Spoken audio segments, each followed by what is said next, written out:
नाजरीन इकराम, औरत को समझने का आसान तरीका यह है कि इसे इस वक्त गौर से देखो जब वो बोल रही हो, क्योंकि औरत का लहजा ही औरत को समझने का सादा और आसान तरीका है। और नाजरीन, हर अक़वाल के पीछे एक इंस्पायरेशनल स्टोरी होती है। इस बात के पीछे भी एक इंस्पायरेशनल स्टोरी है। नाजरीन, एक दिन एक शख्स ने अपने दोस्त को एक औरत के बारे में सुनाया।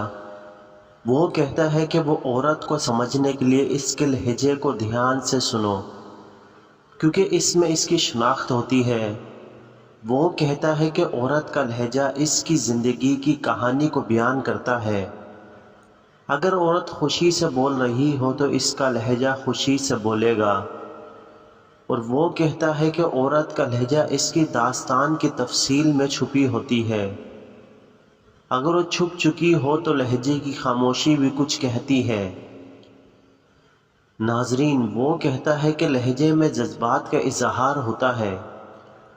औरत के लहजे से इसकी खुशी, गम, खौफ या हसरत समझी जा सकती है।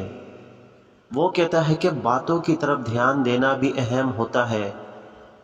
अगर औरत के अल्फाज मज़बूत और मोहब्बत भरे होते हैं तो इसकी मज़बूतीत और मोहब्बत की भरमार की अलामत होती है।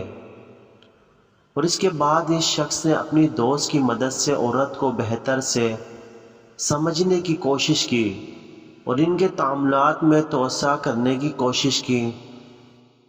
नाजरीन, हमें ये सिखाती है कि हमें दूसरों की शनाख्त के लिए ध्यान से इनकी बातों की तरफ ध्यान देना चाहिए और इनके लहजे और इजहार को समझने की कोशिश करनी चाहिए, ताकि हम इनकी ज़िंदगी की कहानी को बेहतर समझ सकें।